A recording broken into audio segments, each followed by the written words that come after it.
Мен Нарбаева Патима Макамбаевна, буга чейин Чаткал районунун Акташ айылында иштегем. Андан кийин келип, Чаткал районунун Шекафтар айылында иштеп, мектеп-интернатында эмгектенип келдим. Мектеп-интернатында негизинен 630 окуучу бар.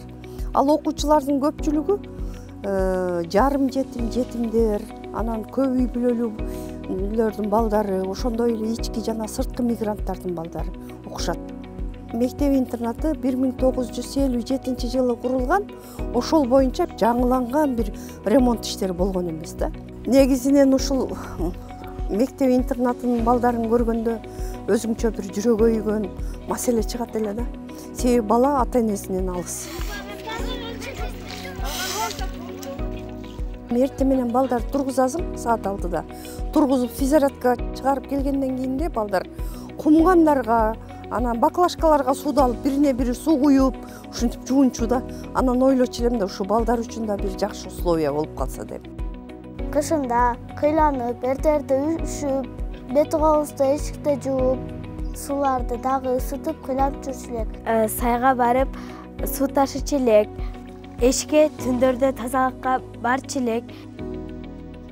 Ичкерide туалет болуп калып, балдар күн суукта шамалдабай турган бир жакшы шарт болсо дедик эле. Проектибизди ишке ашырыш үчүн кайрылганда колдоп беришти.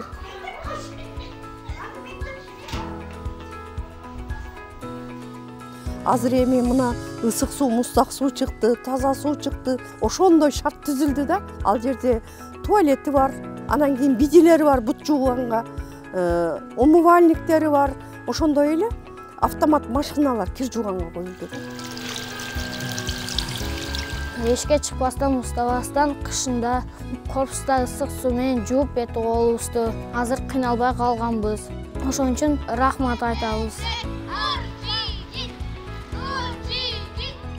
Менин көптөн берки ойлогон максатым, жүрөгүмө өйгөн иш быйыл аткарылды да. Баланын ден соолугу чың болсо, жашоого сергек болсо, ал бала коомдо дагы сергек адам болуп чоңоет.